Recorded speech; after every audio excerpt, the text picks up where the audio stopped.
إن الحمد لله نحمده ونستعينه ونستغفره ونؤمن به ونتوكل عليه ونعوذ بالله من شرور أنفسنا ومن سيئات أعمالنا من يهده الله فلا مضل له ومن يضلل فلا هادي له وأشهد أن لا إله إلا الله وحده لا شريك له وأشهد أن محمدا عبده ورسوله يا أيها الذين آمنوا اتقوا الله حق تقاته ولا تموتن إلا وأنتم مسلمون يا أيها الناس اتقوا ربكم الذي خلقكم من نفس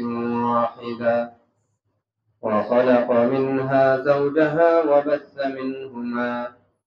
وبث منهما رجالا كثيرا ونساء واتقوا الله الذي تساءلون به والأرحام إن الله كان عليكم رقيبا يا أيها الذين آمنوا اتقوا الله وقولوا قولا سديدا يصلح لكم أعمالكم ويغفر لكم ذنوبكم ومن يطع الله ورسوله فقد فاز فوزا عظيما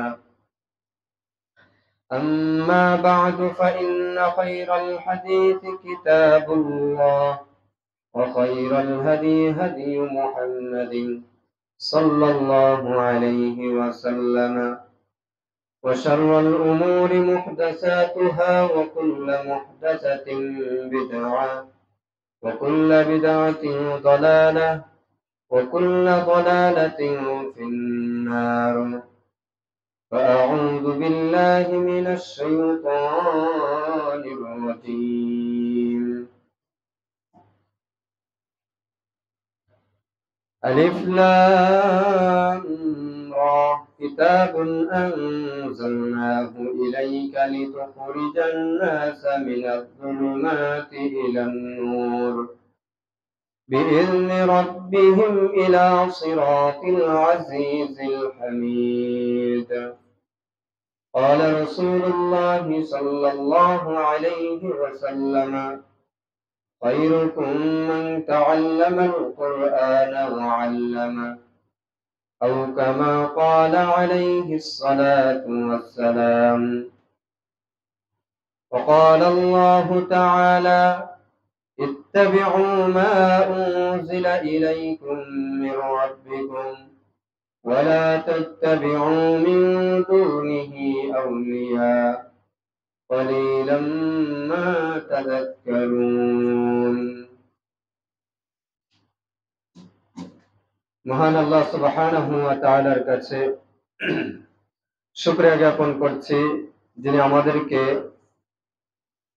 বাইতুল হক সালাফি জামে মসজিদ ও মাদ্রাসা কমপ্লেক্সে আসার এবং বসার কোরআন সুন্নাহর আলোকে খুতবায় কিছু কথা বলার এবং শ্রবণ করার তৌফিক এনায়েত করেছেন সেজন্য অন্তরস্থল থেকে দিল মনোজার করে স্বতঃস্ফূর্ত আলহামদুলিল্লাহ সালাত সালাম বর্ষিত হোক আমাদের নবী সর্বশ্রেষ্ঠ নবী সর্বশেষ নবী মুহাম্মদুর রাসূলুল্লাহ সাল্লাল্লাহু আলাইহি ওয়াসাল্লামের প্রতি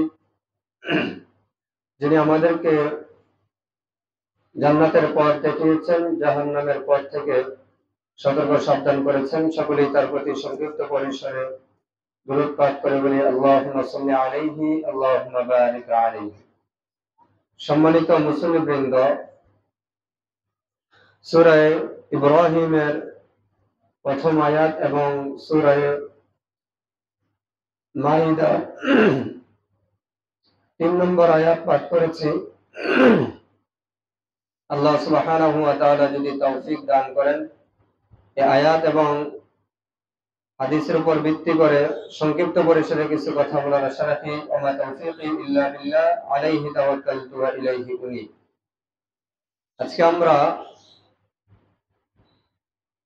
কোরআন অধ্যয়নের উপকারিতা এবং অপকারিতা, কোরআনকে আল্লাহ সুবহানাহু ওয়া তাআলা কেন নাজিল করেছেন, কেন আমাদেরকে কোরআন দিয়েছেন, এ সম্পর্কে কিছু কথা বলবো। মহান আল্লাহ সুবহানাহু ওয়া তাআলা তৌফিক দাতা।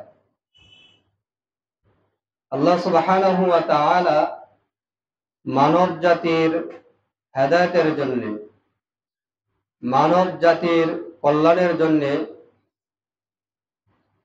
মানব জাতিকে জান্নাতের পথ দেখানোর জন্য, অন্ধকার থেকে আলোর পথে নিয়ে আসার জন্য আল্লাহ সুবহানাহু ওয়া তাআলা আল কোরআনুল কারীম নাযিল করেছেন। যুগে যুগে মানুষ যখন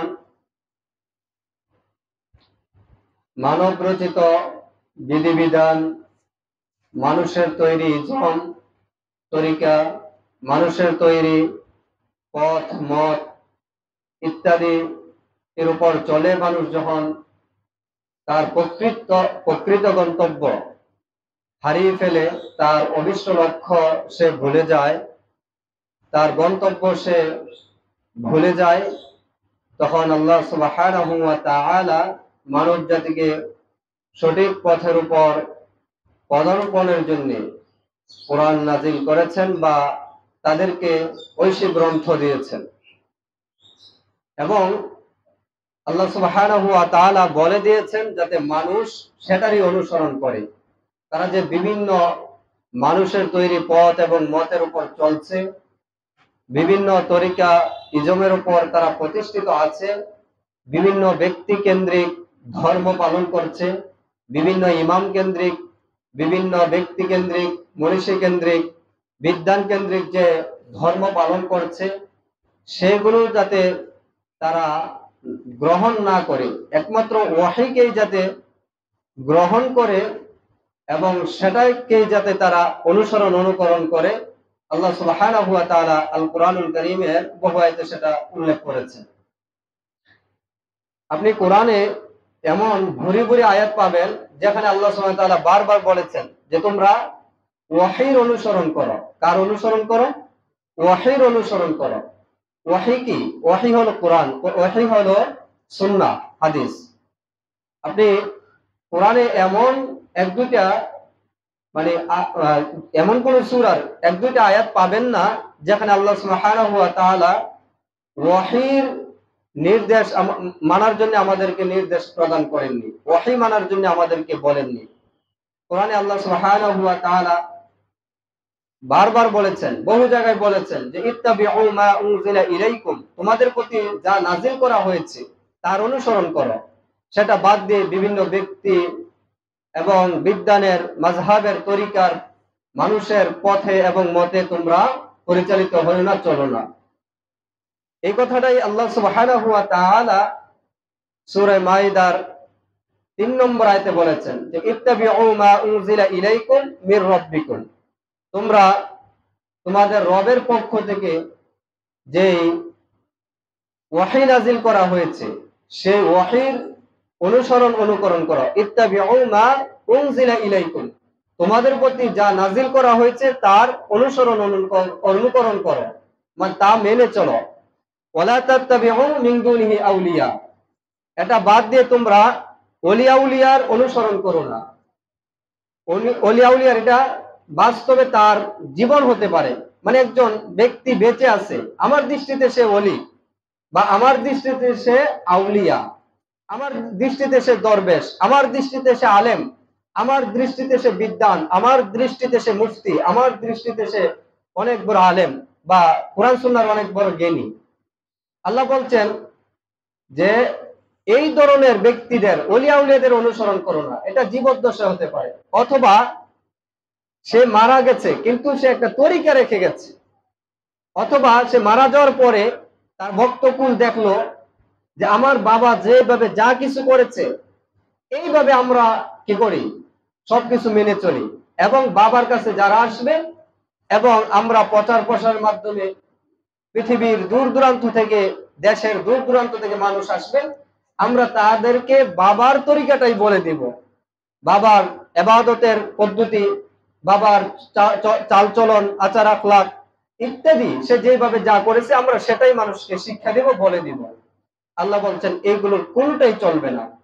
একমাত্র আল্লাহর পক্ষ থেকে যে ওহী এসেছে, যে জ্ঞান এসেছে, সেটার অনুসরণ করার জন্য আল্লাহ সুবহানাহু ওয়া তাআলা আমাদেরকে বলেছে, এবং বলেছেন যে ওয়ালা তাত্তাবিউ মিন দুনি আউলিয়া, তোমরা ওহীকে বাদ দিয়ে, অর্থাৎ কোরআন এবং সুন্নাহকে বাদ দিয়ে ওলিয়া উলিয়াদের অনুকরণ করো না।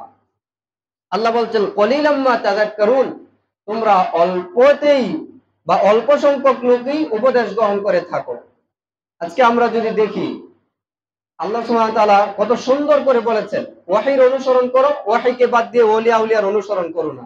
তারপর বলছেন তোমরা অল্পই উপদেশ গ্রহণ করে থাকো। আমরা যদি সমাজের দিকে তাকাই, বলেন তো আল্লাহর এই নির্দেশটা অল্প সংখ্যক মানুষ মানছে না বেশি সংখ্যক মানুষ মানছে? অল্প সংখ্যক মানুষ মানছে। মানে কি, ওহীর অনুসরণ করছে অল্প সংখ্যক লোক, আর ওলিয়া উলিয়ার অনুসরণ করছে বেশি সংখ্যক লোক।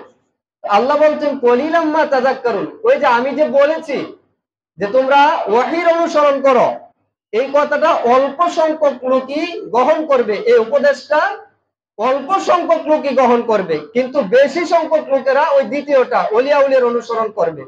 এটা আল্লাহ সুবহানাহু ওয়া তাআলা বলেছেন। আমরা তো সমাজের দিকে তাকালে এটা আমরা একেবারে দিবালোকের ন্যায়, সূর্যের ন্যায় আমাদের কাছে স্পষ্ট যে সমাজের অধিকাংশ মানুষ প্রথমটা না মেনে, যেটা আল্লাহ বলেছেন, যে জিনিসটার অনুকরণ করার জন্য বলেছেন যে ওহীর কোরআন সুন্নাহর অনুকরণ করো, এটা বাদ দিয়ে, কোরআন এবং সুন্নাহ বাদ দিয়ে, ওহী বাদ দিয়ে ওলিয়া উলিয়ার অনুসরণ করো না, কিন্তু সমাজের মানুষ এই দ্বিতীয়টার ওলিয়া উলিয়ার অনুসরণ করছে। আল্লাহ বলছেন কলিলাম মা তাযাক্কারুন, অল্প মানুষই উপদেশ গ্রহণ করবে। তো আজকে সমাজের একটা অল্প সংখ্যক মানুষই কি করছে, উপদেশ গ্রহণ করে তারা ওহীর অনুসরণ করছে, ওলিয়া উলিয়ার অনুকরণ করছে না। আজকে যদি আমরা এই কথাগুলো বলি, একদল মানুষ আছে তারা এইগুলোকে ভালো দৃষ্টিতে নেয় না, তারা এগুলো সহ্য করতে পারে না, তারা বিভিন্ন ধরনের মন্তব্য, ব্লেম ইত্যাদি আমাদের উপর দিয়ে থাকে। এমনকি তারা আমাদের বিরুদ্ধে বিভিন্ন পদক্ষেপ গ্রহণ করে। আমরা তো এমন কিছু বলি নাই যে যেটা কোরআন এবং সুন্নাহর খেলাফ। আমরা এই যে আজকে কথাটা বললাম যে আল্লাহ আমাদেরকে বলেছেন ওহীর অনুসরণ করার জন্য, ওলিয়া উলিয়ার অনুকরণ করার জন্য বলেন নাই। এখন যে একটা আমি আয়াতের তর্জমা মাত্র করলাম, আমি তো বলি নাই যে আপনারা ওহী বাদ দিয়ে আল্লাহ আমাদেরকে ওলিয়া উলিয়ার অনুসরণ করার জন্য বলেছেন, সুতরাং আমরা ওলিয়া উলিয়ার অনুসরণ করব। এখন যদি এইভাবে আল্লাহ বলতেন আর আমি যদি বলতাম না করা যাবে না, তাহলে না আমার বিরুদ্ধে পদক্ষেপ নিলে, আমার বিরুদ্ধে সমালোচনা করলে, আমার বিরুদ্ধে এটা সেটা বললে, মানে এটা সহ্য করা যেত বা এটা রিয়েল হতো, এটা সত্য বা এটা গ্রহণ করা যেত। কিন্তু আমি তো আল্লাহ যেটা বলেছেন আমি সেটা বলছি। আল্লাহ কি বলছেন, ওহীর অনুসরণ করো, কোরআন হাদিসের অনুসরণ করো, সেটা বাদ দিয়ে ওলিয়া উলিয়ার, বিভিন্ন পীর ফকির দরবেশের বিদ্যানের অনুকরণ করো না। এটা আমি আল্লাহর কথার অনুবাদ করলাম মাত্র, তাহলে আমার বিরুদ্ধে কেন পদক্ষেপ নেওয়া হবে, আমার বিরুদ্ধে কেন সমালোচনা করা হবে, কেন আমার বিরুদ্ধে মানুষকে খেপিয়ে তোলা হবে? সম্মানিত উপস্থিতি, কিন্তু সমাজের মানুষ এটাই করছে, কারণ তারা কোরআন সুন্নাহ না বোঝার কারণে, অজ্ঞতার কারণে। পৃথিবীর বুকে সবচেয়ে বড় অনিষ্টের, ধর্মীয় অনিষ্টের একটা অন্যতম কারণ হলো অজ্ঞতা, জাহালাত, মূর্খতা। আপনি দেখবেন যে ওলামায়ে কেরাম সঠিক পথে আসার যে কয়েকটা বাধা, মানে সঠিক পথে কেন মানুষ আসতে পারে না, এই যে কয়েকটা কারণ উল্লেখ করেছেন, কেউ 8টা, কেউ 7টা, কেউ 10টা, বেশিরভাগ উলামায়ে কেরাম 8টা কারণ উল্লেখ করেছেন যে মানুষ কেন কোরআন হাদিস গ্রহণ করে কোরআন হাদিস উপর আমল করতে পারে না। কারণটা কি, বাধাটা কি? এই বাধাগুলো উল্লেখ করতে গিয়ে প্রথম যে কারণটা তারা উল্লেখ করেছেন সেটা হলো আল জাহলু, মূর্খতা, অজ্ঞতা। কারণ সে জানে না যে এটা কোরআন হাদিসের কথা, এটা রিয়েল কথা, এটা আল্লাহ এবং তার রাসূলের কথা। সে অজ্ঞতার কারণে সে সঠিকটা গ্রহণ না করে সে ব্যতিক্রিয়া যেটা সমাজে প্রচলিত আছে, অধিকাংশ মানুষের মধ্যে প্রচলিত আছে, বিভিন্ন পীর ফকিরদের মধ্যে প্রচলিত আছে, সেটাকে সে কি করে গ্রহণ করে। তাহলে সঠিক পথে মানুষ না আসতে না পারার অন্যতম একটা কারণ হলো আল জাহলু, মূর্খতা, অজ্ঞতা। তো এই অজ্ঞতা প্রথম আমাদেরকে দূর করতে হবে। যদি আপনার মধ্যে অজ্ঞতা না থাকে, আপনি যদি অজ্ঞতা দূর করতে পারেন, দেখবেন কোরআন এবং হাদিসের পথ, জান্নাতের পথ, হেদায়েতের পথ একেবারে দিবালোকে আপনার সামনে উদ্ভাসিত হয়ে যাবে, স্পষ্ট হয়ে যাবে। আপনি শুধু বাংলা রিডিং করতে পারেন, আপনি আল্লাহর কোরআনের কিছুদিন তর্জমা পড়েন, কয়েকটি বেছে বেছে, যেরকম শেষের যে সূরাগুলো 28 পারা, 29 পারা, 30 পারা যে সূরাগুলো, সেইগুলো পড়েন, এবং বিষয়ভিত্তিক যে আয়াতগুলো, যেরকম শিরিক সম্পর্কে, তাওহীদ সম্পর্কে, বিভিন্ন জাতির ধ্বংসের যে আল্লাহ সুবহানাহু ওয়া তাআলা কারণগুলো উল্লেখ করেছেন সেইগুলো, বিধিবিধান সম্পর্কে যে আয়াতগুলো সেইগুলো, এই কিছু বিষয় আপনি যাচাই বাছাই করে, মানে বিষয়ভিত্তিক কিছু আয়াত আপনি পড়েন, তর্জমা পড়েন। তারপর রাসূল সাল্লাল্লাহু আলাইহি সাল্লামের তাওহীদ বিষয়ক যে হাদিসগুলো, তারপর শিরিক বিষয়ক যে হাদিসগুলো, সঠিক ইসলাম বুঝতে গেলে যে বেসিক কিছু মানে হাদিস আছে, সুন্নাহ আছে, রাসূল সাল্লাল্লাহু আলাইহি সাল্লামের দৈনন্দিন যে আমলগুলো, হাদিসগুলো, আপনি এই কয়েকটি বিষয় শুধু অধ্যয়ন করেন, দেখবেন আপনি কিছুদিন পরেই বুঝতে পারবেন যে এতদিন যাদেরকে আপনি অজ্ঞতার কারণে, আপনার জাহালতের কারণে যাদেরকে আপনি গোমরা মনে করতেন, তারাই এখন আপনার কাছে সঠিক মনে হবে, তারাই সঠিক পথে আছে বলে আপনি নিশ্চিত হতে পারবেন। কিন্তু আপনি পড়বেন না, জানারও চেষ্টা করবেন না, হাদিসের কথা বললে বলবেন ওই যে এত বড় বড় ওলিয়া উলিয়া, তারা কি কম বুঝে নাকি, তারা কি এটা এই হাদিসটা পড়ে নাই নাকি? দেখ মিয়া, তুমি আমার কাছে এই আয়াতের কথা বলো। আমার পীর সাহেব দৈনন্দিন কোরআন পড়ে, মাসে 1-2টা খতম দেয়, উনি কি আয়াতটা পড়ছেন? তুমি বলতেছো সূরা মাইদার 3 নম্বর আয়াত। তো আমার পীর সাহেব তো হাফেজ, উনি তো একেবারে ছোট খালি আয়াত মুখস্থ করে রাখছে, তো উনি কি এই আয়াতের অর্থটা বুঝে নাই? উনি কি এটা বুঝে নাই? তুমি এসে আমাকে বুঝাইতে। তাহলে কি আপনি সঠিক পথ বুঝতে পারবেন? তাহলে কি আপনি হেদায়েতের পথ বুঝতে পারবেন? হেদায়েতের পথ বুঝতে পারবেন না। কারণ প্রত্যেকটা মানুষই তার কর্মকাণ্ডের যেটা খেলাফ, মানে যে আয়াতটা তার কর্মকাণ্ডের বিপরীত, সেটাকে সে ঢেকে রাখার চেষ্টা করে। এই যে দেখেন ইহুদিরা, আল্লাহ রাসূল সাল্লাল্লাহু আলাইহি ওয়াসাল্লাম যখন বললেন আসো ফয়সালা হবে, দীর্ঘ হাদিস, তখন তারা কি করছিল? এই আঙ্গুল দিয়ে ঢেকে তারপর বাকি অংশ পড়তেছিল। আল্লাহ রাসূল বলছেন, কি বলছেন? আঙ্গুল উঠাও, আঙ্গুল উঠাও, হাত সরাও। যখন হাত সরালো তখন কিন্তু সত্যটা বের হয়ে আসছে। এটা তো একেবারে সহিহ হাদিসের মধ্যে আসছে। এবং ইহুদি সম্প্রদায়, খ্রিস্টান সম্প্রদায়, আল্লাহর রাসূল যে সত্য নবী এবং তিনি যে আখিরি শেষ নবী, এবং শেষ নবীর যত আলামত তাওরাত, জাবুর, ইনজিলের মধ্যে ছিল, একেবারে 100% একেবারে হুবহু, একেবারে 19 থেকে 20ও নয়, এক বিন্দু বা এক জাররাও এদিক সেদিক হয় নাই, হুবহু আল্লাহ রাসূল সাল্লাল্লাহু আলাইহি সাল্লামের মধ্যে সবকিছু বিদ্যমান ছিল।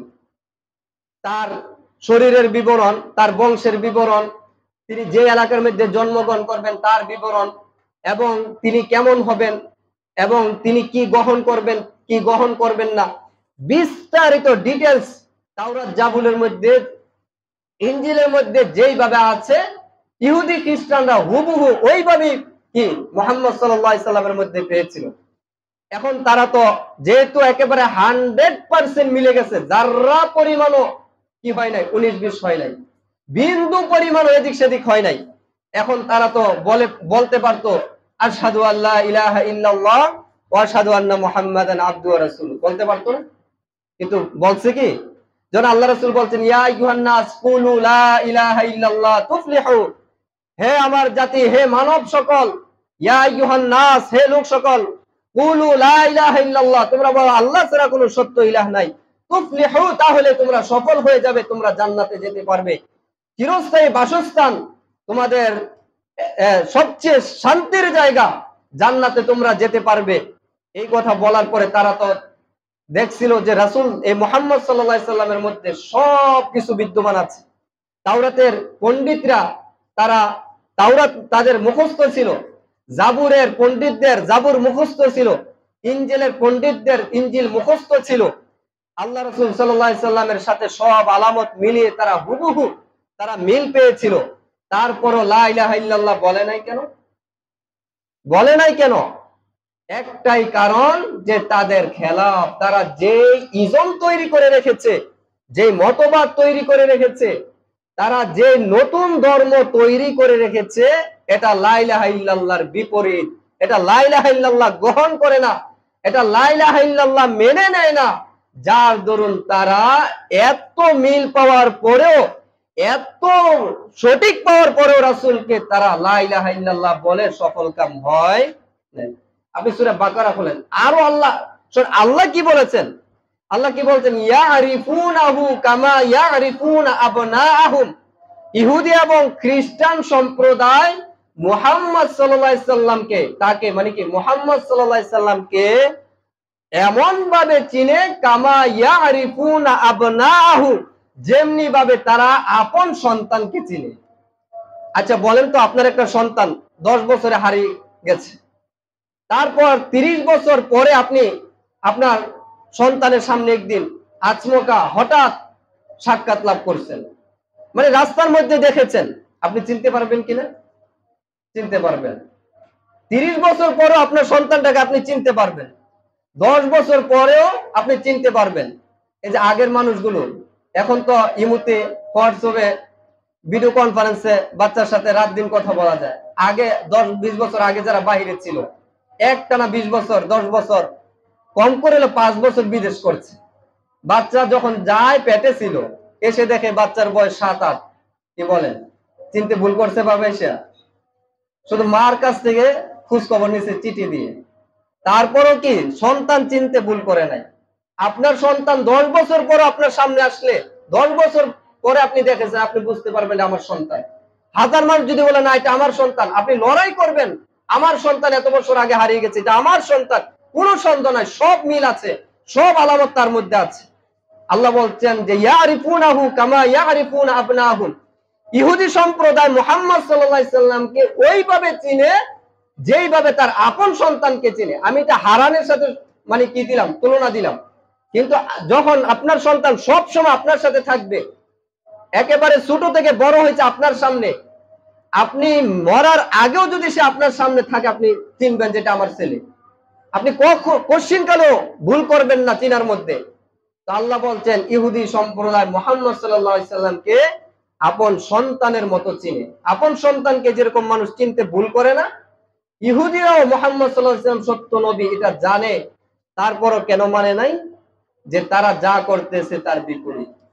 তারা যে ইজম তৈরি করে রেখেছে, নতুন ধর্ম তৈরি করে রেখেছে, তরিকা, পথ, মতবাদ তৈরি করে রেখেছে, লা ইলাহা ইল্লাল্লাহ বললে, মুহাম্মদ সাল্লাল্লাহু আলাইহি সাল্লামের কথা মেনে নিলে আমাদের এইগুলো কিছুই থাকবে না। আমাদের নেতৃত্ব, কর্তৃত্ব, আমাদের যে ইজম, আমরা যে ধর্মের উপর আছি, তা কোনো কিছুই টিকে না। যার দরুন তারা এমন ভাবে চিনার পরেও সর্বস্ব দিয়ে তারা মুহাম্মদ সাল্লাল্লাহু আলাইহি সাল্লামের কি করেছেন? বিরোধিতা করেছে।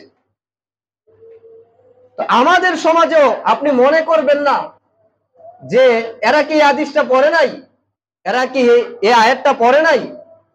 তোমরা যে হাদিসের উপর আমল করে বলতেছো আমরা বেদাত মুক্ত আছি, আমরা শিরিক মুক্ত আছি, এই হাদিসটা বুখারীতে আছে, একেবারে টাটকা হাদিসের উপর আমরা আমল করতেছি। এই হাদিসটিকে তারা পড়ে নাই, আমার পিসাব পড়ে নাই, আমার ওলিয়া উলিয়া, আমার ইমাম, আমার বিদ্যান, আমার মনীষী, আমার যিনি মাতবু, যার নেতৃত্বে আমি আছি, তিনি কি এগুলো পড়ে নাই? এক কথা বলে আপনার সবকিছু উড়াই দিবে।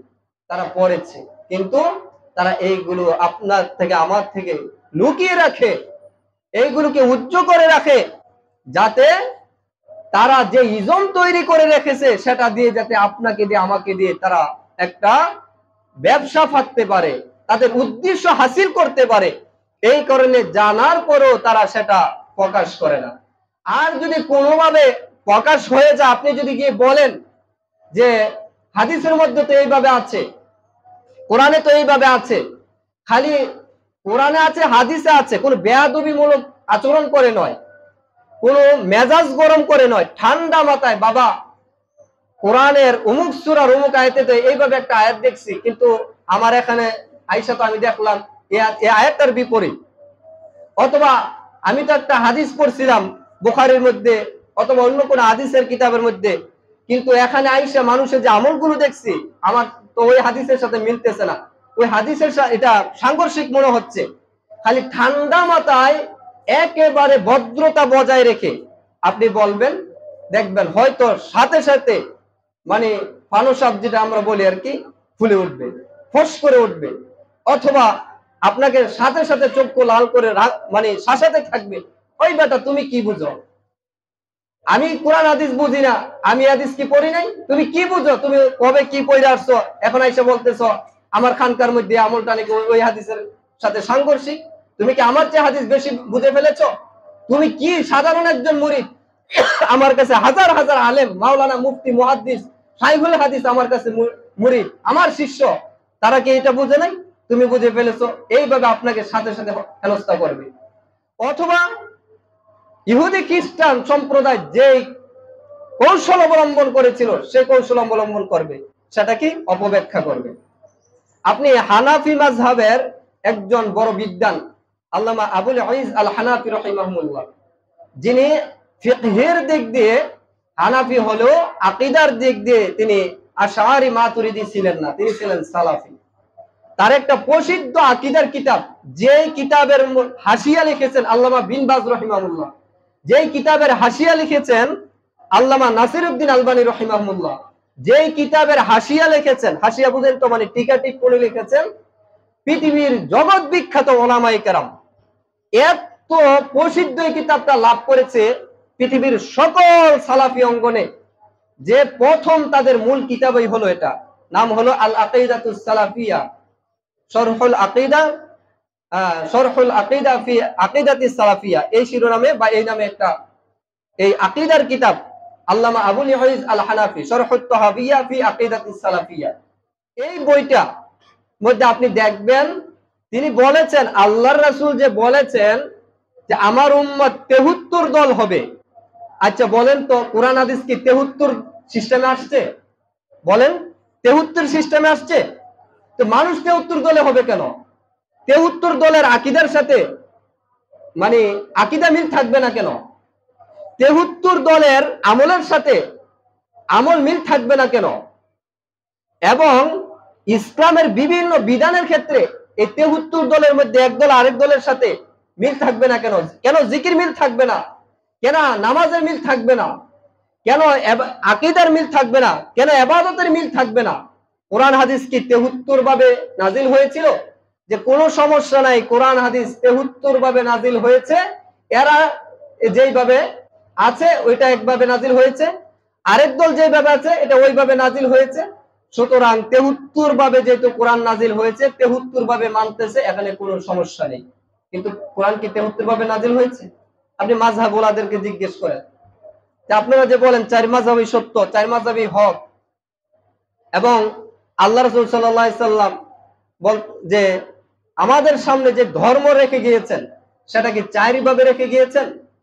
যে বাঙালি মানে ইন্ডিয়ান, বা এটা আগে আমরা যেটা বলতাম ভারত মহাদেশ, পাকিস্তান, বাংলাদেশ, ভারত, তারপর আরো আশেপাশের যে দেশগুলো, যে তারা একভাবে ইসলাম পালন করবে। মধ্যপ্রাচ্য, মিডল ইস্ট, তারা একভাবে কি করবে? ইসলাম পালন করবে। পশ্চিমারা একভাবে কি করবে? ইসলাম পালন করবে। এইভাবে আল্লাহ রাসূল সাল্লাল্লাহু আলাইহি ওয়াসাল্লাম কি ভাগ করে দিয়ে গেছেন? তাহলে আমাদের এই ভারত মহাদেশের লোকদের ইসলাম পালন করা মিডল ইস্ট বা আরব বিশ্বের সাথে আমাদের ইসলাম পালন করা মিলে না কেন? আল্লাহ রাসূল কি দেশ এবং জায়গা ভাগ করে দিয়ে গেছেন যে আমি এইভাবে নামাজ পড়ছি, এটা ভারত মহাদেশের লোকেরা এইভাবে করবে, আর আমি এইভাবে নামাজ পড়তেছি, এটা যারা মধ্যপ্রাচ্য আছে আরব বিশ্বে তারা এটা করবে? এইভাবে কি আল্লাহ রাসূল কয়েক সিস্টেমে ইবাদত করে করে ভাগ করে দিয়ে গেছেন? অথবা আমি যে এইভাবে নামাজটা পড়ছি, ও সাহাবায়ে কেরাম, আমার মৃত্যুর এত বছর পর একটা মাযহাব তৈরি হবে আবু হানিফার নামে এক ব্যক্তির নামে, তারা এইভাবে নামাজটা পড়বে, তারপর ওনার আরো মোটামুটি 70-80 বছর পর আরেকটা মাযহাব তৈরি হবে, শাফি মাযহাব নামে। ইমাম হবে তিনি, অনেক বড় একজন বিদ্বান হবে। আমি এইভাবে এখন যে নামাজটা পড়ছি, এটা শাফিরা পরবর্তীতে যারা শাফির নামে মানে নিসবত হবে, সম্বন্ধিত হবে, তারা এইভাবে নামাজ পড়বে। তারপর আরো 70-80 বছর পর আরেকজন ইমাম আসবে, নাম হবে যে আনাস ইবনে মালিক বা মালিক। সুতরাং তার সাথে যারা সম্বর্ধিত হবে, মালিকি মাযহাব হবে, তারা এইভাবে নামাজ পড়বে। তারপর আরো কয়েক বছর পরে আরেকজন ইমাম আসবে, নাম হবে আহমদ ইবনে হাম্বল। আমি এখন যেইভাবে নামাজ পড়ছি এইভাবে তারা কি করবে, নামাজ পড়বে। এইভাবে 4টা দল তৈরি হবে। এই 4টা দলের জন্য আমি 4 ভাবে নামাজ রেখে গেলাম। এইভাবে কি আল্লাহ রাসূলের কোনো ভবিষ্যৎবাণী আছে? কোন আল্লাহ রাসূল থেকে আমল আছে? অথবা নামাজ দিয়ে বললাম, অন্য ইবাদতের ক্ষেত্রে আল্লাহ রাসূল কি এগুলো বলেছেন? তাহলে আমরা কিভাবে আজকে 4 ভাগ করে বলতেছি যে এটাও ঠিক ওইটাও ঠিক, এবং এইভাবে কি তারা করবে, আমরা এইভাবে করতেছি। সুতরাং 4 মাযহাবই সঠিক পথের মধ্যে আছে। আল্লাহ রাসূল সাল্লাল্লাহু আলাইহি ওয়াসাল্লাম তো 4 ভাবে ইসলাম রেখে যান নাই, 4 ভাবে নামাজ পড়ে উম্মতকে বলেন নাই যে 4 ভাবে তোমরা নামাজ পড়বে। তাহলে এইগুলো কেন হলো? তারপর বেশি মাযহাব তো অনেক দূরের। এখন আমাদের সম্প্রতি বা আমাদের যে আমরা যেগুলো চোখে দেখছি, সম্প্রতি যেগুলো আমরা চোখে দেখছি, আমাদের সমাজে তরিকার অভাব নেই। 4টা তরিকা প্রসিদ্ধ, মাযহাবের দিক দিয়েও 4টা প্রসিদ্ধ। তারপর শুধু বাংলাদেশে ওই কয়েক হাজার তরিকা আছে, কয়েক লক্ষ পীরের দরবার আছে। গিয়ে আপনি ঘুরেন, এক পীরের জিকিরের সাথে আরেক পীরের জিকিরের মিল নেই, এক পীরের ইবাদতের সাথে আরেক পীরের ইবাদতের মিল নেই, এক পীরের উরুসের সাথে আরেক পীরের উরুসের মিল নেই, এক পীরের মানে মুরাকাবার সাথে আরেক পীরের মুরাকাবা মিল নেই, এক পীরের মুজাহাদার সাথে আরেক পীরের মুজাহাদা মিল নেই, এক পীরের তাসবিহ তাহলিল বা ওয়াজিফার সাথে আরেক পীরের ওয়াজিফার মিল নেই। তা আল্লাহ রাসূল সাল্লাল্লাহু আলাইহি ওয়াসাল্লাম কি আমাদের সমাজে যত তরিকা আছে শত শত, আল্লাহ রাসূল সাল্লাল্লাহু আলাইহি ওয়াসাল্লাম কি এইভাবে শত শত ওয়াজিফা তৈরি করে বলে দিয়ে গেছেন যে এটা হবে চিশতিয়ার ওয়াজিফা, এটা হবে নকশবন্দির ওয়াজিফা, এটা হবে মুজাদ্দিদের ওয়াজিফা, এটা হবে সুহরাওয়ার্দী ওয়াজিফা, এটা হবে তিজানিয়ার ওয়াজিফা, এটা হবে সুহরাওয়ার্দীর ওয়াজিফা, এটা হবে নিজামিয়ার ওয়াজিফা? এইভাবে কি আল্লাহ রাসূল ওয়াজিফা ভাগ করে দেয়া গেছে? তাহলে এতগুলো ওয়াজিফা আসলে করতে সবাই যদি হাদিসের উপর আমল করে, হাদিসের উপর তো এতভাবে আসে নাই, হাদিসের মধ্যে যদি একভাবে আসছে, তাহলে এতগুলো হলো কি করে? সবগুলো হয়েছে অপব্যাখ্যার মাধ্যমে। এটাই বলতেছিলাম, আবুল ইয়াজিজ আল হানাফি রাহিমাহুল্লাহ যেটা বলেছেন শরহুত তাহাবিয়া ফি আকিদাতিস সালাফিয়ার মধ্যে, একজন হানাফি মাযহাবের বিদ্বান, তিনি কি বলেছেন যে পৃথিবীর বুকে যে 73 দল হবে আল্লাহ রাসূলের ভাষ্য অনুযায়ী, সবাই কি করবে? অপব্যাখ্যার মাধ্যমে 73 দল হবে। কিসের মাধ্যমে? অপব্যাখ্যার মাধ্যমে। কোরআন এবং হাদিস তার জায়গার মধ্যে বহাল আছে। কোরআন এবং হাদিস 1400 বছর আগে যেইভাবে নাজিল হয়েছে, রাসূল সাল্লাল্লাহু আলাইহি ওয়াসাল্লাম যেইভাবে বলেছেন হুবহু ওইভাবেই আছে, কিয়ামত পর্যন্ত থাকবে। আপনি কোরআনের একটা নকটা পর্যন্ত এই 14.5 বছরের মধ্যে কেউ হেরফের করতে পারে নাই, কেউ উলটপালট করতে পারে নাই, কিয়ামত পর্যন্ত আর পারবেও না। কারণ এই কোরআনের গ্যারান্টি নিয়েছেন কে? স্বয়ং আল্লাহ সুবহানাহু ওয়া তাআলা। সূরা নাহলের সম্ভবত 9 নম্বর আয়াত আল্লাহ বলছেন, ইন্না নাহনু নাযালনা যিকরা ওয়া ইন্না লাহু লাহাফিজুন। এই কোরআন আমি নিজে নাজিল করেছি এবং এর সংরক্ষণের হেফাজতের দায়িত্ব আমি আল্লাহ সুবহানাহু ওয়া তাআলার হাতে। এখানে আল্লাহ বলছেন ওয়াহির আল্লাহ নিজে নাজিল করেছেন, ওয়াহির দায়িত্ব কে নিয়েছেন? আল্লাহ সুবহানাহু ওয়া তাআলা। সংরক্ষণের দায়িত্ব কে নিয়েছেন? আল্লাহ সুবহানাহু ওয়া তাআলা। আর ওয়াহি তো শুধু কোরআন নয়, ওয়াহি রাসূল সাল্লাল্লাহু আলাইহি ওয়াসাল্লামের প্রত্যেকটা হাদিস ওয়াহি। আজ পর্যন্ত আপনি পাবেন না যে ইমাম বুখারী যে হাদিস বুখারীর মধ্যে যেইভাবে লিপিবদ্ধ করে গেছেন, পরবর্তীতে দেখা গেছে এর মধ্যে হেরফের আছে। ইমাম বুখারীর মধ্যে যে হাদিসগুলো সংকলন করেছেন, ইমাম বুখারীর সংকলনের সাথে বর্তমানের সংকলনের কোনো মিল নাই, অথবা অমুক হাদিসের ইবারত নাই, অমুক হাদিসের এই অংশ নাই, অমুক হাদিসের একটা অংশ নাই, অমুক হাদিসের মধ্যে ওই শব্দটা নাই, এই ধরনের পাবেন না। কারণ স্বয়ং আল্লাহ সুবহানাহু ওয়া তাআলা এই ওয়াহি কোরআন এবং সুন্নাহকে সংরক্ষণ করেছে। কোরআন এবং হাদিস কিয়ামত পর্যন্ত তার আপন জায়গায় বহাল থাকবে। কেউ বিন্দু পরিমাণ বিকৃতি সাধন করতে পারবে না, হ্রাস বৃদ্ধি করতে পারবে না। কিন্তু মানুষ করবে কোথায়? অপব্যাখ্যা করে। কোরআন আয়াত এবং হাদিসের অপব্যাখ্যা করে তারা 73 দলে বিভক্ত হবে। আর যারা আপন জায়গার মধ্যে কোরআন এবং হাদিসকে বহাল রেখে জীবন যাপন করবে, মানহাজ এবং আকায়েদ দুটোটা মানা আলাইহি ওয়া সাহাবী রাসূল সাল্লাল্লাহু আলাইহি সাল্লাম এবং সাহাবায়ে কেরাম ওয়ালা হবে, আল্লাহ রাসূল বলতেন 72 দল থেকে বের হয়ে একটা দল মাত্র কোথায় যাবে? জান্নাতে যাবে। 73 দল হবে, আর মাত্র একটা দল জান্নাতে যাবে, আর 72 দল কোথায় যাবে?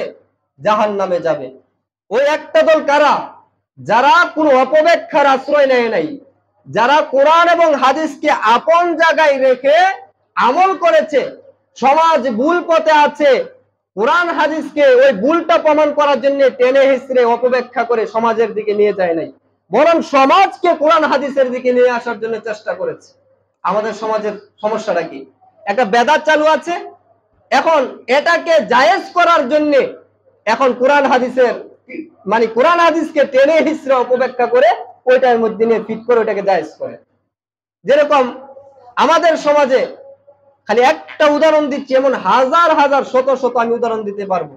আমাদের সমাজে মানুষ মরলে 3 দিনা, 10 দিনা, 7 দিনা, এরপর 1 বছর পরে অনুষ্ঠান করে কিনা? আছে কিনা আমাদের সমাজে? যেটাকে আমরা জিয়াফত বলি। 3 দিনের মাথায়, 7 দিনের মাথায়, 10 দিনের মাথায় কি করে? জিয়াফত করে। এখন আমি আপনাদেরকে প্রশ্ন করি যে রাসূল সাল্লাল্লাহু আলাইহি ওয়াসাল্লাম জীবনে কোনো জিয়াফত করেছেন মৃত ব্যক্তির নামে? করেন নাই। এখন আপনি প্রশ্ন করতে পারেন যে রাসূল সাল্লাল্লাহু আলাইহি সাল্লামের জীবদ্দশায় কি কেউ মারা গেছে নাকি? রাসূল কার নামে জিয়াফত করবে? হ্যাঁ, মারা গেছে।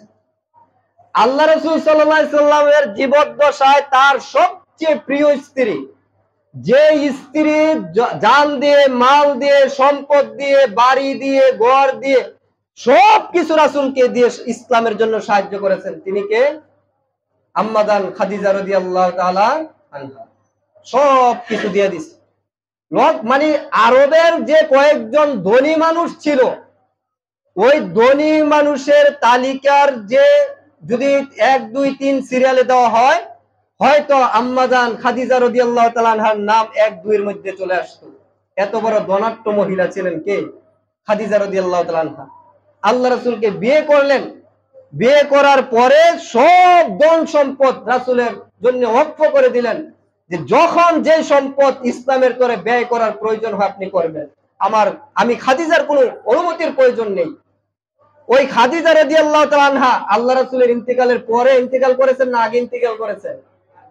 আল্লাহ রাসূল তো বলতে পারতেন খাদিজা এত সম্পদ দিয়ে গেল আমাকে, খাদিজার বাড়িতে হয়তো আমি আছি, বা খাদিজার সম্পদ দিয়ে আজকে আমি এই পর্যন্ত এসেছি, ইসলামকে এতটুকু এগিয়ে নিয়ে আসছি, খাদিজার সম্পদের বিশাল বড় একটা মানে প্রভাব আছে ইসলাম মানে প্রসারে।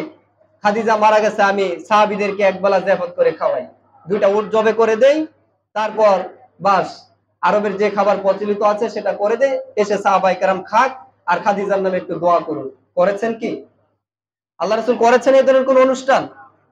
রাসূল সাল্লাল্লাহু আলাইহি সাল্লামের জীবদ্দশায় তার 4টা কন্যা সন্তানের মধ্যে থেকে 3টাই মারা গেছে। জীবিত ছিলেন শুধু ফাতেমা রাদিয়াল্লাহু তাআলা আনহা, জায়নাব, উম্মে কুলসুম, রুকাইয়া, 3 জনে কি করেছেন? মারা গেছেন। রাসূল সাল্লাল্লাহু আলাইহি সাল্লাম 3 জনের কারো নামে কোনো জিয়াফত করেছেন? একবেলা কোনো সাহাবীদেরকে খাওয়াইছেন? একটা উট জবে করে, একটা দুম্বা জবে করে, একটা বেড়া জবে করে, একটা বকরি জবে করে খাওয়াইছেন? রাসূল সাল্লাল্লাহু আলাইহি সাল্লামের জীবদ্দশায় তার 3টা পুত্র সন্তান মারা গেল। রাসূল সাল্লাল্লাহু আলাইহি সাল্লাম কোন খাবারের অনুষ্ঠান করেছিলেন? রাসূল সাল্লাল্লাহু আলাইহি সাল্লামের জীবদ্দশায় এছাড়া তার ঘরের লোক ছাড়াও আরো বহু আত্মীয় স্বজন মারা গেছে। আবু বকর, ওমর, উসমান, আলী, সাহাবায়ে কেরামের বহু আত্মীয় স্বজন মারা গেছে। মানলাম আল্লাহ রাসূল করে নাই, হয়তো আবু বকর করেছিল, ওমর, উসমান, আলী, খোলাফায়ে রাশিদিন সহ আশারে মুবাশশারা কেউ করেছিল কি? কেউ করে নাই। এখন আমাদের সমাজে এটা প্রচলিত আছে। এখন আল্লাহ রাসূল থেকে প্রমাণিত নয়, সাহাবায়ে কেরাম থেকে প্রমাণিত নয়, কোরআন হাদিসের কোথাও নাই, এমনকি জাল হাদিসও নাই। এখন এটা যে আমাদের সমাজে প্রচলিত আছে, এটা তো জায়েজ করতে হবে, কি বলেন? তো এখন জায়েজ করতে হলে কি সমাজকে বলবে না যেটা নাই, এখন এটা যে সমাজে আছে এখন কোরআন হাদিসকে টেনে নেবে ওই সমাজের দিকে। কিভাবে? যে তারা তো ভালো কাজই করতেছে। কি ভালো কাজ? যে ভালো কাজটা আল্লাহ রাসূল বুঝেন নাই, সাহাবায়ে কেরাম বুঝেন নাই, লক্ষ লক্ষ সাহাবায়ে কেরাম বুঝেন নাই, ইমাম আবু হানিফা, শাফি, মালিক, আহমদ ইবনে হাম্বল, তাবিঈ, পৃথিবীর কোন ইমাম বুঝেন নাই এত ভালো কাজ। এখন এই ভালো কাজটাকে প্রমাণ করার জন্য কোরআন হাদিস টেনে নিয়ে ওই ভালো কাজটাকে জায়েজ করতে হবে। এমন কি ভালো কাজ যেটা কোরআন এবং হাদিসের মধ্যে আছে অথচ তারা করেন নাই? হ্যাঁ, কোরআন হাদিসের মধ্যে দলিল আছে। দলিল কি?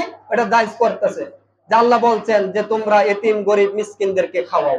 আয়াত আছে না কোরআনে? ইন্নামা নুতিউকুম লিওয়াজহিল্লাহ লা নুরিদু মিনকুম জাযাআ ওয়ালা শুকুরা।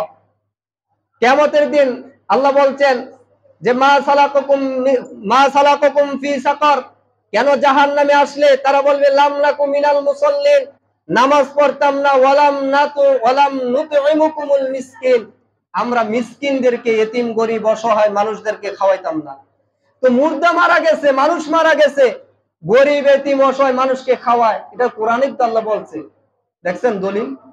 দলিল পাইছেন তো? এবার এইভাবে কোরআন এবং হাদিসের অপব্যাখ্যা করে। আল্লাহ কি মৃত্যু ব্যক্তির নামে এনে খাওয়াইয়া জাহান্নাম থেকে বাঁচার জন্য বলছে? নাকি যে কোনো মুহূর্তে আপনি, আপনার সামর্থ্য আছে, আপনার পাশে এতিম গরিব অসহায় গরিব মিসকিন আছে, তাদেরকে খাওয়ান নাই, নিজে খেয়ে আরাম কেদারের মধ্যে হেলান দিয়ে পেট মোটা করেছেন, আর পাড়াপড়শি না খেয়ে আছে, চোখের পানি মুছে, না খেয়ে পেট পিট একসাথে হয়ে গেছে, বাচ্চারা কান্দে, মা বাদ বাদ বাদ করে কান্দে, রাত দেখি কারোবার থেকে এক পুরা চাইল আনা যায় কিনা, ওই বাদ গেল, আপা আমাকে এক পুরা চাইল দেন, যদি আমি মানে ওর বাবে যদি টাকা পাঠায়, অথবা পরবর্তীতে চাইলে আপনার চাইলটা আমি ফেরত দিব, এই ধরনের ঘটনা ঘটতেছে না? অথচ নিজে 3 বেলা খেয়ে পেট মোটা করে ফেলছে, আর পাশে গরিব মানুষ না খেয়ে আছে। আল্লাহ ওই ক্ষেত্রে বলছেন যে এরা জাহান্নামে যাবে, এরা যে খেয়ে খেয়ে শরীর মোটা করেছে আর পারাপড়শির কোন খোঁজ খবর নেই নাই, এই শ্রেণীর মানুষদেরকে আল্লাহ বলছেন যখন এদেরকে পেট মোটা করে এদেরকে যখন আল্লাহ জাহান্নামে নিক্ষেপ করবে, আর তাদেরকে জিজ্ঞেস করবে কেন জাহান্নামে আসলা, তারা বলবে ওই যে আমার বাড়ির পাশে একজন মানুষ না খেয়েছিল, আমার পাড়াপড়শি একজন না খেয়েছিল, আমার মহল্লার আমার ঘরের পাশে মানুষ একজন না খেয়ে আসছিল, আমি তার কোনো খোঁজ খবর নেই নাই, তাকে খাওয়ান দেই নাই, এই কারণে আজকে আমি জাহান্নামে আসছি। এখন দেখেন কোনখানের আয়াত নিয়ে কোথায় নিয়ে লাগিয়ে দিচ্ছে, দলিল বের করে ফেলছে। তারপর আরো দলিল আছে হাদিস থেকে। কোরআনে তো এইভাবে আরো অনেক আমাদেরকে মিসকিনদেরকে খাওয়ার জন্য উদ্বুদ্ধ করছে, হাদিসের মধ্যে তো অনেক আছে। আল্লাহ রাসূল বলছেন যে আইয়ুত তুআমি আফজালু, ইয়া রাসূলুল্লাহ সবচেয়ে উত্তম খাবার কোনটা? আল্লাহ রাসূল বলছেন আতিউমুত তুআম, ক্ষুধার্তকে খাওয়ানো। সুতরাং মানুষ মারা গেছে, আমরা এলাকার মধ্যে যে ক্ষুধার্ত মানুষ আছে বা গরিব মানুষ আছে তাদেরকে আমরা ডেকে একবেলা খাওয়ালাম মুর্দারের নামে। দলিল দেখছেন? এটা নাকি মানে আফজালুত তুআম, সর্বশ্রেষ্ঠ খাবার।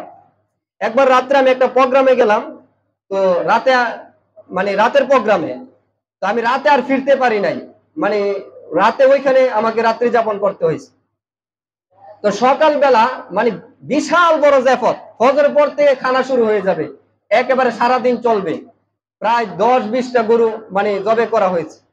তো ফজর নামাজের পরেই এই খাবার আমাদের সমাজে দেখবেন, এই খাবার মানে সর্বপ্রথম আলেম ওলামা দিয়ে উদ্বোধন করে, দোয়া পড়াই দিলে, দোয়া পড়ে সূরা ইয়াসিন পড়ে ডেকে ফু দিলে তারপর এবার খানা খাওয়ানো স্টার্ট। আমি কি ভুল বলতেছি নাকি? অনেক সমাজ এটা আছে, হয়তো সব সমাজে নাও থাকতে পারে। মানে ইমাম সাহেব এসে দোয়া করবেন, দোয়া করার পরে সূরা ইয়াসিন পড়ে ডেকে ফু দিবেন, তারপর খাবার এবার স্টার্ট, মানে বরকত শুরু হয়ে গেছে। সূরা ইয়াসিন পড়ে খাবারে ফু দিলে নাকি কোনো শর্ট পড়বে না, এই ধরনের বিশ্বাস আমাদের সমাজে আছে। তো শেষ পর্যন্ত যেহেতু আমি ফজরের নামাজে মসজিদে গেছি, আমাদেরকে নিয়ে গেছে। এখন ইমাম সাহেব মানে এই খাবারের সামনে রেখে ডেকগুলা মানে সারি সারি ভাবে সাজানো আছে, এই ডেকগুলোর সামনে দাঁড়িয়ে তিনি 2-4 মিনিট ভাষণ দিলেন। ভাষণের মধ্যে বলতেছে এটা হলো আফজালুত তুআম, এই যে আজকে মুর্দারের নামে জিয়াফত করা হয়েছে, খাবারের আয়োজন করা হয়েছে, এটা হলো সর্বশ্রেষ্ঠ খাবার। এইভাবে তিনি অনেক এই যে আয়াতগুলো অপব্যাখ্যা করে করে এই খাবারের প্রমাণে তিনি এগুলো প্রমাণ করলেন, এই হাদিস এবং আয়াতগুলো পেশ করলেন। যখন আমরা রুমে গেলাম, আমি মুনাজাত করি নাই, আমি স্বাভাবিকভাবে ছিলাম। তখন আমি মাত্র সই আকীদা বুঝতেছি। তো রুমে যাওয়ার পরে আমি ওনাকে ধরলাম যে আপনি যে হাদিসগুলো বললেন, এই আয়াতগুলো বললেন, এই খাবারের ব্যাপারে তো আল্লাহ এবং তার রাসূল এটি বলেন নাই। আল্লাহ তো এই খাবারের, মুর্দারের খাবারের ব্যাপারে তো এই আয়াত নাজিল করেন নাই। আল্লাহ রাসূল তো এই হাদিসটা মুর্দারের জন্য জাফত করার জন্য বলেন নাই। আপনি তো সম্পূর্ণ এটার অপব্যাখ্যা করেছেন। এবার আমার সম্পর্কে তথ্য নেওয়া শুরু করেছে। আপনি কোন মাদ্রাসায় পড়েছেন, আপনি কি করেন, আপনি তো আপনার কথাবার্তা তো কেমন মনে হচ্ছে, আপনার মধ্যে তো ওয়াহাবি বন্ধ আছে, এই ধরনের কথাবার্তা। মানে এবার আমার ওয়াহাবি বানিয়ে ফেলছে। সম্মানিত উপস্থিতি, এইভাবে আমাদের সমাজে অপব্যাখ্যা করে করে আজকে মানুষ 72 দলে বিভক্ত হচ্ছে। কোরআন এবং হাদিসকে সমাজের দিকে কি করছে, টেনে নিয়ে যাচ্ছে, কিন্তু সমাজ পরিবর্তনের জন্য কোরআন হাদিসের দিকে মানুষকে নিয়ে আসছে না। এই হলো আজকে আমাদের সমাজের অবস্থা। যার ধরুন একজন মানুষ 30 বছর, 40 বছর, 50 বছর ওয়াজ মাহফিল শোনার পরেও সে সঠিক নামাজটা চিনতে পারে না, তাওহীদ চিনে না, শিরক কি চিনে না, আল্লাহকে ছাড়া কাউকে সেজদা দেওয়া যাবে কিনা, আল্লাহ ছাড়া কারোর নামে মান্নত করা যাবে কিনা, আল্লাহ ছাড়া কারোর নামে নজর নামাজ দেওয়া যাবে কিনা, এই ধরনের বড় বড় শিরক গুলো পর্যন্ত তারা জানে না। সম্মানিত উপস্থিতি, এই কারণে আল্লাহ সুবহানাহু ওয়া তাআলা আমাদেরকে যেটা বলেছেন যে কোরআন এবং হাদিসের জ্ঞান আহরণ করার জন্য, অজ্ঞতা দূর করার জন্য, যেটা আমি আজকে আয়াতের মানে প্রাসঙ্গিক আলোচনা করতে গিয়ে এত দূর চলে গেছি। আল্লাহ রাব্বুল আলামিন এটাই বলেছেন যে তোমাদের থেকে যদি অজ্ঞতা, মূর্খতা এবং অন্ধকার দূর করতে চাও, তাহলে কোথায় কি অধ্যয়ন করো? কোরআন এবং সুন্নাহ অধ্যয়ন করো। কোথায় ফিরে যাও? কোরআন এবং সুন্নাহর দিকে ফিরে যাও। এটা আল্লাহ রাব্বুল আলামিন বলছেন যে আলিফ লাম রা কিতাবুন আনজালনাহু ইলাইকা লিতুখরিজান নাসা মিনাজ যুলুমাতি ইলান নূর। এই কোরআন আমি নাজিল করেছি আপনার প্রতি, কেন? যাতে আপনি মানুষকে অন্ধকার সমূহ থেকে আলোর পথে নিয়ে আসতে পারেন। দেখেন, আল্লাহ কিন্তু জুলুমাত বহু বচন বলেছেন। অন্ধকার অনেক, শিরকের অন্ধকার, কুফরির অন্ধকার, বেদাতের অন্ধকার, পাপের অন্ধকার, বহু অন্ধকারের পথ আছে, বহু জাহান্নামে যাওয়ার বহু পথ এবং মত আছে, কিন্তু জান্নাতে যাওয়ার পথ একটাই, সেটা হলো সিরাতে মুস্তাকিম। এই জন্য আল্লাহ এখানে নূর এক বচন উল্লেখ করেছেন, আর অন্ধকার জাহান্নামের পথগুলো আল্লাহ মানে বহু বচন দিয়ে উল্লেখ করেছেন। সুতরাং আমরা যদি জাহান্নামের পথ সমূহ থেকে বাঁচতে চাই, জান্নাতের পথে যেতে চাই, অবশ্যই আমাদেরকে ওয়াহী জানতে হবে, কোরআন এবং সুন্নাহ জানতে হবে। কোন ব্যক্তির বই পড়ে কোশ্চিনকালেও জান্নাতে যাওয়া যাবে না। আপনি ভালো করে জেনে রাখেন, কোন ব্যক্তির বই পড়ে, কিতাব পড়ে জান্নাতে যাওয়া যাবে না। ইসলাম আপনি জানতে পারবেন না। ইসলাম যদি আপনি জানতে চান, সঠিক দিন যদি আপনি বুঝতে চান, তাহলে কোরআন এবং সুন্নাহ আপনাকে পড়তে হবে। আজকে আমাদের সমাজে বলা হয় যে বাবার লিখিত একটা নতুন বই বের হয়েছে, বলে না, মানে বিশাল বড় যখন কি হয়, বাৎসরিক মাহফিল হয়, সম্মেলন হয়, সেখানে দেখবেন কিছুক্ষণ পর পর চেলা চামুন্ডার আইসা বাবার কয়টা বই বের হয়েছে, কোন ওজিফার বইটা এই বছর প্রকাশিত হয়েছে, গত বছর কি বই প্রকাশিত হয়েছে, বাবা এই পর্যন্ত কয়টা বই লেখছে, সবাইকে বারবার এলান করে জানাতে থাকে যে এগুলো সংগ্রহ করেন, কয় নম্বর দোকানে পাওয়া যাবে, কয় নম্বর স্টলে পাওয়া যাবে। এইগুলোই একটা সময়, বিশাল একটা সময় ধরে এলান করতে থাকে। আপনারা যারা এই মাহফিল গুলোতে যান, সম্মেলন গুলোতে যান, আপনারা হয়তো অবশ্য অবগত আছেন। কেন একবারও বলা হলো না যে অমুক স্টলের মধ্যে, অমুক লাইব্রেরির মধ্যে আল্লাহর কোরআনের তরজমা পাওয়া যাচ্ছে, তাফসীর পাওয়া যাচ্ছে, বুখারীর অনুবাদ পাওয়া যাচ্ছে, আপনারা সেইগুলো সংগ্রহ করে নিয়ে যান বাসায়, যখন সময় পাবেন, অবসর থাকবেন, তখন আল্লাহর কোরআনটা, রাসূল সাল্লাল্লাহু আলাইহি ওয়াসাল্লামের সুন্নাহটা অধ্যয়ন করার চেষ্টা করবেন। কেন এই এলান আসে না? এই এলান না দিয়ে কেন বলা হচ্ছে বাবার 25টা বই বের হয়েছে, বাবার 26টা বই বের হয়েছে, এই সম্মেলনকে কেন্দ্র করে বাবার 3টা বই মার্কেটে এসেছে, আপনারা সংগ্রহ করে নিয়ে যাবেন কেন? আল্লাহর কোরআনের চেয়ে বইগুলো বড় হয়ে গেছে? আমার রাসূল সাল্লাল্লাহু আলাইহি ওয়াসাল্লামের সুন্নাহর চেয়ে বড় হয়ে গেছে? মানুষ কি, আল্লাহ কি হেদায়েত, মানে অন্ধকার থেকে জান্নাতের পথে নিয়ে যাওয়ার জন্য কি এই বইগুলো আল্লাহ নাজিল করেছেন? এই কোরআন এবং সুন্নাহ নাজিল করেছেন, কোরআন এবং সুন্নাহ নাজিল করেছেন। সুতরাং আল্লাহ যেইভাবে হেদায়েতের পথ দেখিয়ে দিয়েছেন, ওইভাবে আমাদেরকে হেদায়েতের পথে যেতে হবে, বিকল্প রাস্তা দিয়ে পশ্চিম কালেও যাওয়া যাবে না। কবি সুন্দর করে বলেছেন, ফার্সি কবি, অনুবাদ হলো যে তুমি যাবে ঢাকা, আমি দেশের উদাহরণ দিয়ে বুঝাচ্ছি, কিন্তু ট্রেনে উঠেছেন চট্টগ্রামের, পশ্চিম কালেও আর ঢাকা যাওয়া হবে হবে না। আপনাকে কি করতে হবে? নেমে আবার ঢাকার ট্রেন ধরতে হবে, তাহলে ঢাকা পৌঁছা কি হবে? সম্ভব হবে। আপনি যদি জান্নাতে যেতে চান, কোরআন এবং সুন্নাহর কিস্তিতে উঠতে হবে, নৌকাতে উঠতে হবে। ওয়াল্লাহি কোন ব্যক্তির নৌকায় উঠে আপনি পশ্চিমকালেও জান্নাতে পৌঁছতে পারবেন না। এই কারণে আমাদেরকে জান্নাতে যেতে হলে, আলোর পথে আসতে হলে, জান্নাতে যদি আমরা যেতে চাই, প্রত্যাশী হই জান্নাতের, তাহলে অবশ্যই আমাদেরকে কোরআন হাদিস পড়তে হবে, বুখারী পড়তে হবে, মুসলিমের অনুবাদ করতে হবে, আল্লাহর কোরআনের অনুবাদ করতে হবে, তাহলে আলোর পথে আসা সম্ভব। আল্লাহ সুবহানাহু ওয়া তাআলা আমাদের সকলকে বুঝার, মানার, উপলব্ধি করার, আমল করার তৌফিক দান করুন, আমিন।